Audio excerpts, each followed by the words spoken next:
Welcome to Married2Media podcast. I'm your girl Jackie. And your boy Rich. And today's episode we'll be talking about decluttering and organize your digital files. So Rich, tell me, what does declutter mean to you? Declutter for me, I believe, is, trying to clean up your digital lifestyle. So for example, we all have some type of digital device, whether it be your phone, your iPad, a laptop, PC, a Kindle, a doggone, something that's digital, something that is not kind of like pen and paper, so to speak. But to clean that up, and to declutter and everything like that, you have to organize certain things in a way of your workflow or your productivity, or, getting rid of any other type of files that is there, that is just piling up and it's just in the way. So to me, that's what digital declutter is. Okay. Yeah. All right. So as we get into today's topic, decluttering and organizing digital media is a great way to simply and streamline your digital life, like you said. So we begin to talk about 5 tips today. Okay. That's going to help you get started. Can we do more? Yeah, we can do more. We'll come to it. Okay. So I'm going to touch on a couple, and then you're going to touch on a few as well. Okay. All right. Cool. So before you even start to organize, you have to create a plan. Okay. Creating a plan, you have to decide how you're going to organize your files. Okay. So you can do it by, creating a folder structure that makes you want to name the different files, different folders. Like if you want to separate your photos, your documents, your music, anything, personal videos, family photos. You can start by naming the folders, doing it like that, and putting those in categories.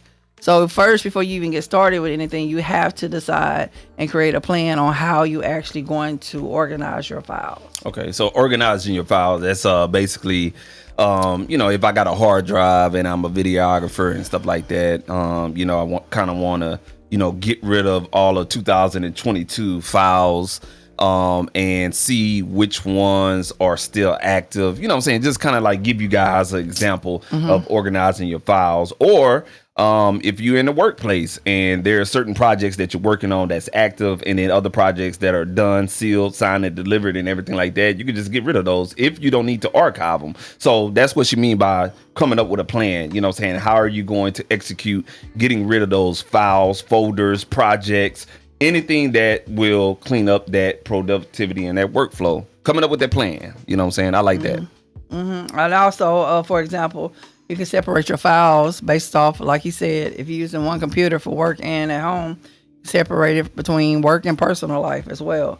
You can organize it by project that you're working on, like you touched on that, dates, and even types of files as well. Okay. All right, cool. I like that. So for the common folk out there, how would they, like, and this is off the record or whatnot. Okay. So for common folk out there that's really don't have a small business or anything like that, how would they clean up their files? Let's say they own a personal computer or their mobile device. I'm just gonna shed some light on that. We all got Google accounts, an iCloud account or whatnot. So you may be frustrated, like, man, my phone ran out of space. I can't keep my pictures and my videos or whatnot. Guess what? You can go into your iCloud, clean out some of those photos that are duplicates. Some photos that you don't need, you may have that photo with that friend that you ain't cool with, whatnot. Delete that out your phone. Screenshots that you done taken and you already utilized that screenshot and you don't need it, clean it up.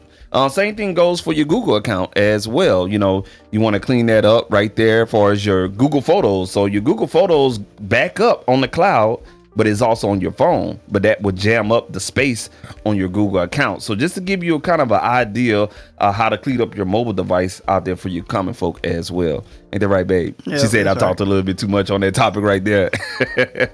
All right, cool deal. We're going to move on to the next topic point.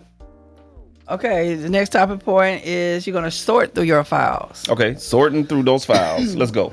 So you're going to go through your digital files one by one and decide whether you need to keep them or not, kind of like Rich talked about earlier. So you can use different tools to identify what files are large or what folders can be deleted or archived. So like say for instance, when I be having issues with my computer and I was like, hey, what do I need to delete? And it's some kind of software. What's that software called? It's called like Winderstat or something like that. yeah, Winderstat. Gotcha. Yeah, man. Boy. So Winderstat is a really, really good tool. I don't want to say it's out there for the advanced computer user or whatnot, but it's a good utility program if you are PC savvy. So what Winderstat does is it analyze all of your hard drives that is connected to your computer. So whether it be an external or internal hard drive, it'll analyze all those hard drives and it'll put it in a color code and stuff like that. And once it puts it in the color code, you can hover your mouse over these 3D shaped type of boxes and it'll tell you what is in that box and the storage of that particular box. So let's say for instance it's some movie recordings that you have under your video folder underneath your My Documents on your PC, and I'm just talking PC here. It'll show you the time, where it's at, and if you want to delete that particular situation, so you can clean up that folder. And just to add, I have a video that I did on my personal YouTube channel about Winderstat, so I will include that in the video, in the description to that video, so you can get a little bit more explanation about that. All right, go ahead, Jack. And also for the Mac users, they'll use the similar to that. It's called Daisy Disk. Oh, okay. So all right, cool. So Windows is Winderstat, and then for Mac users, it's Daisy Disk. Okay, cool. Okay, topic number 3 is delete or archive unnecessary files. That's right. I like that one right there because I fall victim to that, having all kind of unnecessary files. And it's just common that you forget about it, maybe you just moving too fast, or you just don't have time to get rid of those unnecessary files, and they add up real quick. They do. Yeah. Another way that you can delete and archive unnecessary files is you can go through and check and see if you have any duplicates, like you had touched on earlier. Yeah. So if you have any duplicate files, you go through and you can delete those files. Also to free up space without losing important data, you can archive them temporarily until you get time to go through it. So archiving on a computer, you can kind of zip them up. So if you're PC savvy, I don't want to scare anyone or whatnot, but if you're PC savvy, some files that you want to keep, you can archive them and you can zip them up. So you could take let's say 2 1 gig video files, I'm just using that as an example, and you can archive it, and sometimes it'll compress those files into a smaller size. So you can take 2 gigabytes of 2 files, 1 gigabyte size each, and when you compress it into a zip file or RAR file, and the list can go on like that, it can compress down into 700 megabytes. You know what I'm saying? So, oops, y'all sorry about that. Y'all ain't see that. I dropped my pen. But it'll compress down into a smaller size as well. To add on to about archiving though, for the email side. Now, I know a lot of people get frustrated about their email. I'm gonna tell y'all right now. Y'all want to see my email number count on my main email account? Ask me how much. What you got? How many you got? You don't want to know? Yeah, I do. We want to know. We want to know how many you got. I'm thinking I'm right over.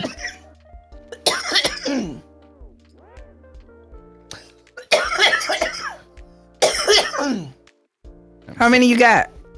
I think I'm right over about 50,000. Are you serious? No. That's my business. That's the JCS production email. My main one though is right at about 98,000. Oh my goodness. Yeah, man. But it's mostly, stuff that I subscribe to, And you know how when you go to the store, they ask you for your email. You give them your email because you're trying to hurry up and get out the line. But you know, all of those email subscriptions and newsletters that you somehow randomly get on, that adds up. Now there is a mobile app that you can link with your email account. Let me pull it up, Jacqueline, real quick. You know what I'm saying? And it's really, really good. Y'all give me 1 second. So what this app does, though? So what it'll do is it'll kind of like, it uses some type of AI or, you know what I'm saying, or whatnot. And it'll look and identify different type of email accounts that constantly hitting your inbox. Okay. And you can basically unsubscribe from the app. So you don't have to go in there and necessarily be like filter a certain company and then look at how many emails. It'll do it for you, and you can unsubscribe from that particular app. And then also it'll give you a preview just so you can double check and read that particular email just to make sure you don't want to unsubscribe from it. Okay. And the app is called, and it's both it should be for both Android and Mac, and it's called Unroll Me. So that's UNROLLME, Unroll Me. It's a wonderful, wonderful app, and it was listed in PC Magazine as a declutter tool. Okay. Yeah. So y'all get a chance, go ahead and check that out. Go ahead and check that out if you get a lot of emails. That's right. What's the next one, babe? The next one is how to back up important files. This is a very good one. I don't want to talk too much on this one now. So I'm gonna talk a little bit, and then I'm gonna let you pick it back off of it. Gotcha. So when you backing up important files, make sure that you have backed up all of the important files that you want. Okay, either on an external drive or in a cloud. Me personally, I use an external. Okay. I have two. I have a main external, and then I have additional one that I back everything up, and I don't use it. I put it away. Okay. And then I use the cloud as well, so I can have basically a double backup. Yeah. And this will protect your files in case the computer crash or have any other disasters. So even with that external, if I'm working here at the office or if I'm at home, I can take that external with me. Once I finish with everything, I go home and load it up on the backup when at home that doesn't leave, and import the information onto that and save it. So those are some ways that I back up my files as well. So what do you have to add to backing up important files? Yeah, so I can add like when you're backing up these files into the cloud, make sure that you're cognizant of the size of the files and whatnot, and your account that you have. So if you're using any type of free account, it may be a cap on your backup limit. Or whatnot. So I'm gonna use Google for example. Yes. There's this thing called Google One, and with Google One, it allows you to buy different backup size that makes any sense. Yeah. So your free Google account, a lot of people probably don't know because they probably don't have a busy email account or a busy Google account. It's 15 gigs max. Okay. After that, you gotta pay in increments of size. I can't forget off the top of my head, but I'm gonna use me for example. I upgraded to 200 gigabytes, and that cost me $3 a month. Okay. Same thing with iCloud storage as well. So whatever you use on that, I forget what it is on the max on the iCloud account, but if you use max on that iCloud account, then it'll prompt you to upgrade the storage or whatnot. So you will get prompt too, or you can't save anything. So it's kind of like forcing you into a subscription that you don't want, but that's the way it is. It's going. That's the way it's going. Everything is falling towards a subscription. Yeah. So that's the only thing I had to add onto cloud storage and stuff like that. Okay. So next is try to utilize cloud storage. Okay. Utilize the cloud storage. Yes. So you're going to use your cloud storage as well as a way to declutter and organize. So when I talk about the cloud storage, I'm talking about like Google Drive, Dropbox, iCloud, things like that to store your files as well on top of the external drive. Okay. This makes it easier to access your file from different devices. Okay. So instead of, like me, I carry my external drive around from time to time. It might be easier just for me to just, save everything on the storage. and cloud storage, and then be able to open it up at home, or at the office, or if I'm at Starbucks and I need access to certain files, then I can actually use the iCloud, Google Drive, or Dropbox. Okay. Now, can I add about security reasons? So when you're using this cloud storage, be mindful of what files you want to use. You know what I'm saying? You don't want to put sensitive information onto the cloud, because whoever owned that cloud server, Google, Apple, and others out there, that, like, if you're paying for a private service or whatnot, they can see everything that hit that server. So if you're backing up like stuff for the family, important sensitive information for your business, be cognizant. If it ain't your company or you don't have that server for yourself, even if you're at work, OneDrive. A lot of workplaces, they use OneDrive as a cloud storage. They do. Yeah. So don't back up your personal information on your work cloud storage like OneDrive, because your IT department can go in there and look, if they fire you and you got like your updated resume on there, they run audits. So if you put your personal resume on there and you're looking for a job and they run an audit on your account and they see that and they alert your boss and they ask you that and you lose your job, that's probably the reason why. So I just wanted to bring that up right there too. Never thought about that. It's kind of like digital footprint almost, huh? There it is. See how everything ties together in this podcast. Yeah. We taking you on a journey so you guys can understand. You know what I'm saying, right here. You know what I'm saying, media, right there. I can't even point. See, right there. We trying to marry you to the media so you guys can understand and stuff like that. So yeah, good point. Also, when we talked about sharing, so. The reason that we say use those, you can use those. It makes it easier to access files from different, but also able to share with others. But what happens if you have a large file that you cannot send to someone? Because there's been times where we've done weddings and things like that, but the file size that we have, we can send it, but they can't download it. So what's another software that someone can use? We're gonna give y'all a free digital tool that you can actually use to send a file. So that's a large file. Yeah, we always struggle with that, and I get a lot of questions about how you could transfer different files or whatnot. There's some tools out there, but the one we've been using, and it's been trouble-free. Yes. I even forgot we have a paid account with them because it's so trouble-free. We transfer, all one word. We transfer all one word. Again, we transfer all one word.com. Check them out. Now on the free account, you can transfer up to 2 gigabytes. So if you got 100 files, long as the file size add up all the way up to under 2 gigabytes, you can send 100 files under 2 gigabytes. Okay. After that, it's going to prompt you, say, hey, you can't do that. You're going to have to get the paid version. Now the next plan tier to that is $12 a month. Okay. And you could guess how much you can send at one time. Let's see. 4. Okay, you can send 4 files, and those 4 files can be some big old files. You can send at the max at one transfer 200 gigabytes. Oh, 200 gigabytes. Yeah, in one transfer. Okay. So if you have, like, let's say one file that's 1 gigabyte, you can send 200 files at one time.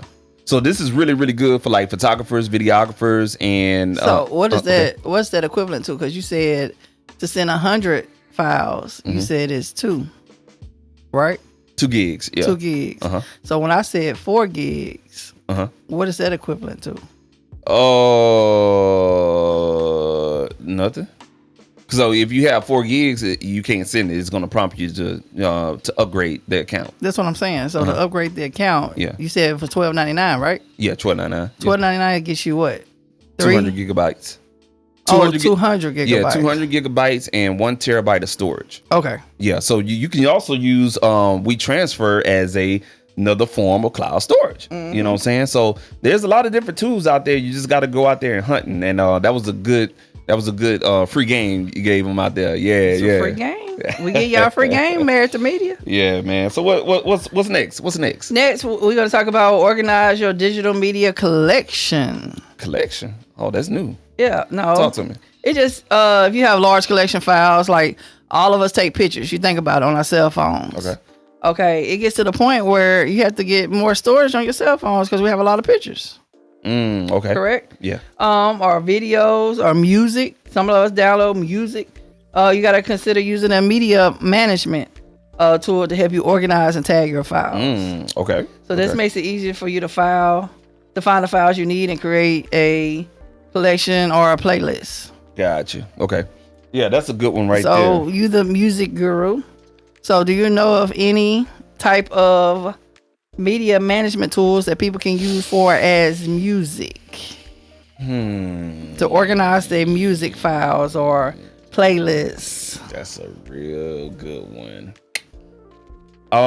If you would have asked me this question about 10 years ago, I probably would have gave it to you because everything is like on the cloud. We streaming Spotify, YouTube. Spotify is one though, right? Apple Music. Media management. I never thought about it like that. Create playlists. YouTube Music. Lady. Oh, boss lady. And through what? Playlists, right? Playlists. And favorites, right? Favorites. Familiar. Oh, okay. All right. Popular. Dang, you got me on that one right there. Yeah, you got me on that one. Yeah, I never looked at it that way. Yeah, Spotify, Apple Music. So anything that you can have streaming, they have it to where you can kind of manage that. And guess what? And you don't have to download it either because it's actually on the... But see, great minds thinking like, and I was going to tell you, if you do have a premium account, like Spotify Premium, you can download that stuff to back up on the cloud. On the cloud. So your favorite podcast, like Married2Media podcast, you know what I'm saying? You can download our episodes as they come, you know what I'm saying? And if you need to refer back to this information, you definitely can. Apple Music. You know what I'm talking about? Yeah. That's what's up. Okay. So, moving on. So just to give you a general overview of what we just talked about, or you got some more topics? I got some more. I'm going to run through these real quick. Okay. All right. So, real quick, you know what I'm saying? So we talked about a lot of different accounts, but if you have an account out there that you're not using, you got an account that you're not using? Not really. I kind of utilize everything. You utilize a lot. But guess what? It might be somebody out there that's not utilizing an account. Like they may have a random Amazon account that they're getting an email from that's clogging up their inbox. Guess what, folks? Go ahead and deactivate that account that you're not using because what it's doing is it's cluttering your inbox. Okay. So go ahead and unsubscribe, get rid of that account, and you won't get bugged with the emails and the text messages sometimes and everything like that. Moving on, reduce your screen time. Oh, how does that help? See, we get caught up in looking at this phone or this iPad or your PC or whatnot. And so you want to reduce your screen time so you can clear your mindset. You know what I'm saying? You can sit back and focus. And sometimes looking at the screen that has this blue tint to it that can sometimes, you know what I'm saying, cause your mind to be so, I don't know, unclear. It gives you a headache. Did you know there's glasses out there that you can get on Amazon that has the blue? What is it called? It's like I don't know what it's called, but it has like a yellow tint to it. But it's really the UV a UV filter type of glasses. It has that. It basically what it does is it filters out the blue color that is built into your devices. These glasses that I have, if you're watching our YouTube video, make sure you go to our YouTube page and subscribe. But they are built-in, UV filters on my glasses right here. I had to pay a little bit extra, but if you wear prescribed glasses and you don't know, ask your eye doctor to check out the UV filter for your lenses, and it really, really helps. And I ain't gonna lie to you, Jack. Like when I first got them on my lenses, I'm able to look at that computer screen more and more and more. And guess what, folks? Some laptops and mobile devices have a function built in where you can turn off that blue light.